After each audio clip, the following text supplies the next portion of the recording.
Hello dear, good morning everyone. यहाँ पर हम प्रीवियस ईयर क्वेश्चन लेकर आए हैं आप लोग के लिए, जो पेपर सीटेट के पेपर में अति आवश्यक है और आप लोग को मदद मिलने वाली है। जो एक्सप्लेन के साथ यहाँ पर दिया जा रहा है, छोटा छोटा वीडियो है लेकिन यहाँ पूरी एक्सप्लेन के साथ हम आप लोग को दे रहे हैं और आप लोग समझने की कोशिश करें। अगर कोई यहाँ पर क्वेश्चन नहीं समझ में आ रहा है तो उसको कमेंट के माध्यम से आप हम लोग लिख सकते हैं, जो हम आप लोग को सोल्व करने की कोशिश करेंगे अच्छे से। और आप लोग के लिए यहाँ पर सीटेट का एग्जाम में आप लोग बहुत ही हेल्पफुल होने वाला है, क्योंकि यहाँ पर रिपीटेड क्वेश्चन आ रहा है। ओके, पर तो हम ईवीएस के यहाँ पर अभी दे रहे हैं। सीडीपी का जो हो गया है यहाँ पर 2016 सितंबर का है। अब ईवीएस का शुरू करने जा रहे हैं। ओके, यहाँ पर देखेंगे पर्यावरण अध्ययन के पाठ्यक्रम, जिससे 6 उप विषयों के चतुर्दिक निर्मित किया जाता है।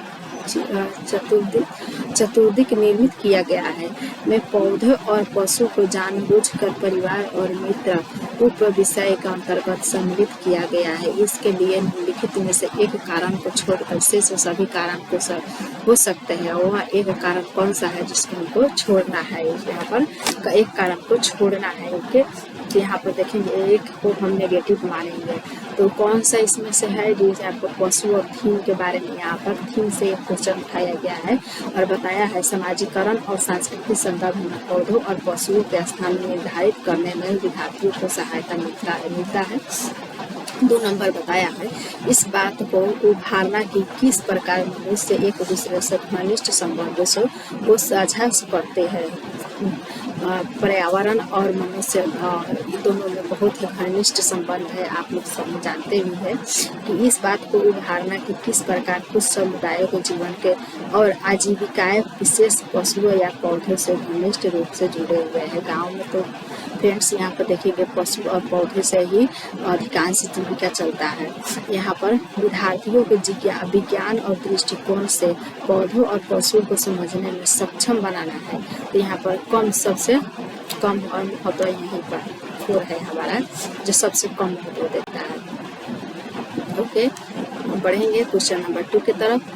62 की तरफ है पर्यावरण अध्ययन के शिक्षण अधिगम में सर्वेक्षण का उद्देश्य क्या हो सकता है? तो उद्देश्य समुदाय के साथ अन्य क्रिया का अवसर प्रदान करना है, या बच्चों को विभिन्न लोगों के प्रति संवेदनशील बनाना है, या सूचना को प्रत्यक्ष प्राप्त करने का अवसर प्रदान करना है, या आकलन के एक यहाँ पर अवसर के रूप में इसका उपयोग करना है। उपयुक्त में से कौन सा सही है?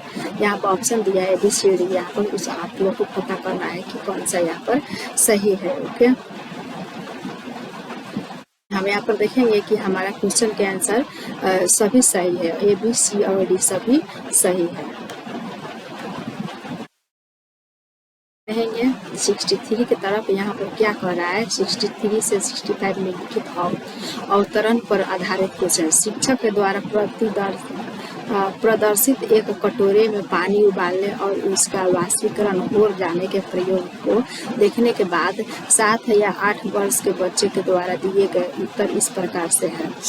वाष्पीकरण के विषय में पढ़ा रहे हैं, तो इस तरह से कहा गया है कटोरी गुम हो गया है, पानी गुम हो गया है। वाष्पीकरण में जब कचौरा में पानी होता है और उबाला जाता है तो पानी क्या हो जाता है? बच्चे से पूछा जाता है, जो 7 और 8 वर्ष का बच्चा है। तो कोई बच्चा कह रहा है कि पानी गुम हो गया है, कोई कह रहा है कटोरे ने पानी को सूख लिया, कोई कह रहा है आग ने पानी पी लिया, कोई कह रहा है भगवान ने पानी को पी लिया। इस तरह से हम किसको समझेंगे? देखिए आपको क्वेश्चन दिया गया है, ये उत्तर बच्चों और उनके विचारों के बारे में क्या बताता है? तो बच्चे को उत्तर तर्क संगत नहीं है, तर्क संगत है। सोच कर बोल रहा है बच्चे, इसलिए तर्क संगत है। बच्चों की सोच गलत है, सोच गलत नहीं है, लेकिन उसको समझ, उसको जो आ रहा है वो बता रहा है, नहीं बता रहा है ऐसे थोड़ी है कि नहीं बता रहा है, वो बता रहा है। बच्चे अच्छा अवलोकन नहीं कर पा रहे हैं, अच्छा अवलोकन नहीं कर पा रहा है, लेकिन कर तो रहा है ना। तो यहाँ वाष्पीकरण के बारे में बच्चे के विकल्प विचार है, किसके बारे में यहाँ पर है? तो वाष्पीकरण के बारे में यहाँ पर बताया जा रहा है, जो बच्चे अनेक तरह के जवाब दे रहा है। लेकिन दे रहा है। शिक्षक को इन उत्तरों का सामना किस प्रकार कराना चाहिए? जल चक्र का एक मानक चार्ट प्रदर्शित करे या वास्तविकरण की परिभाषा दे और बच्चों को उसके याद दे। जब भी यहाँ पर मानक चार्ट आए तो उसको हम गलत मानेंगे। यहाँ पर वास्तविकरण सही है, लेकिन परिभाषा दे और उसको याद कराने के बाद है तो ये भी हमारा गलत हो जाएगा। उनके विचारों तक पूर्ण पहुँचने के लिए एक चर्चा प्रारंभ करना चाहिए, तो हमारा एक तीसरा हमारा सही हो जाएगा। बच्चों को बता दे कि वे गलत है, बच्चे को कभी भी नहीं बताना है, उसको समझाना है।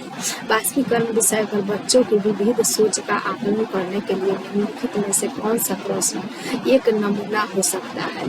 तो यहाँ पर क्या होता है यदि जल चक्र होता ही नहीं?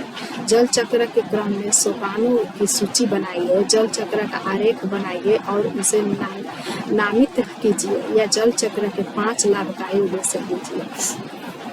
और तो यहाँ पर तो 5 बता दिया जाता, 5 दे हो जाता, जल चक्र आरेख बना दिया जाता, लेकिन जल चक्र क्रम में सोपानों की सूची भी बना देता।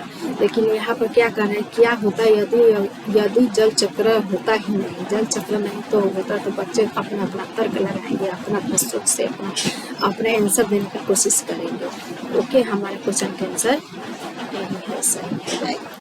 पर्यावरण के बारे में इस तरह से हम बच्चे को एक्टिविटी के माध्यम से हम उसे पर्यावरण के विषय में जानकारी देने की कोशिश करेंगे या देंगे। निम्नलिखित में से कौन से राज्य जम्मू कश्मीर के पड़ोसी है? जम्मू कश्मीर हमारा सबसे उत्तर का राज्य है, तो यहाँ पर पड़ता है। ओके, तो यहाँ पर हमारा जम्मू कश्मीर हो जाएगा और यहाँ पर हमारा ये है, ये पंजाब है और ये यहाँ से जो हमारा हिमाचल प्रदेश है। ओके, ये हिमाचल प्रदेश है और ये हमारा पंजाब है। तो यहाँ हम कौन कौन सा इस जम्मू कश्मीर के नज़दीक कौन कौन सा है? तो यहाँ फर्स्ट ऑप्शन है हमारा हिमाचल प्रदेश और पंजाब। यहाँ उत्तर प्रदेश यहाँ पर नीचे आ जाएगा, उत्तराखंड भी यहाँ पर, राजस्थान यहाँ है और इस तरह से हमारा यहाँ जम्मू कश्मीर, हिमाचल प्रदेश और पंजाब के देखेंगे। प्रत्येक स्थान के नाम के साथ उस क्षेत्र में बनाए जाने वाले सामान्य घरों को सही ब्यौरा का मिलान करना है। तो हम मनाली में कैसा घर बनाएंगे? तो मनाली में हम पत्थरों के घर बनाएंगे, पत्थर के या लकड़ी से बना हुआ घर हम कहाँ लेंगे? तो मनाली में। राजस्थान में कैसा घर होना चाहिए? राजस्थान में मिट्टी के घर जिसमें छतें जो है वो कटीली झाड़ियों से बना होना चाहिए। ओके, असम में कैसा होना है पता? असम में हमको बांस का घर होना चाहिए। ओके, हम लद्दाख में कैसा घर होना चाहिए? पत्थर के घर होना जिनमें फर्श और छतें लकड़ी की बनी होती है। ओके, हमारे क्वेश्चन के आंसर यहाँ पर सही हो जाएगा। मिलान कर दिए हैं, आप लोग देख लीजिएगा। यहाँ पर देखिए 68 की तरफ पशुओं की त्वचा पर विविध पैटर्न डिजाइन बनाया जाता है। ये हमारा विवादित प्रश्न है फ्रेंड्स। यहाँ पर अलग अलग किताब से हम लोग पढ़ेंगे तो गलत हो जाएगा। NCERT बुक में यहाँ दिया गया है कि जब भी यहाँ पर पशुओं को त्वचा पर बाल जो होता है डिजाइन किस कारण से होता है? तो बालों के कारण उसका डिजाइन होता है। अगर दूसरा बुक से हम पढ़ेंगे तो बताएगा कि जलवायु के कारण से होता है। तो दूसरा बुक को हमको यूज नहीं करना है क्योंकि स्टेट हमको सबसे वहाँ पर वरीयता या मान्यता देता है NCERT बुक को। तो यहाँ पर देखें उनकी शारीरिक शक्ति को इंगित करता है नहीं, उनकी त्वचा पर बालों के कारण ही यहाँ पर डिजाइन बना होता है। ओके, पढ़ेंगे 69 की तरफ। जो व्यक्ति जंगल में कम से कम 25 वर्षों से रह रहा है उन जंगल की भूमि पर और उसमें पैदा होने वाली वस्तुओं पर अधिकार है। यह जनादेश किसके द्वारा किया गया है? तो यहाँ पर जंगल भूमि अधिकार 2007 में यहाँ पर बताया गया है कि जो व्यक्ति 25 वर्षों से जंगल में रह रहा है, राज कर रहा है, उसका जंगल पर पूर्ण अधिकार है। ओके। बढ़ेंगे। 70 की तरफ निम्नलिखित में से मच्छरों द्वारा फैलने वाले रोग कौन कौन सा है? तो मलेरिया हो जाएगा, चिकनगुनिया हो जाएगा, चिकनगुनिया और हैजा नहीं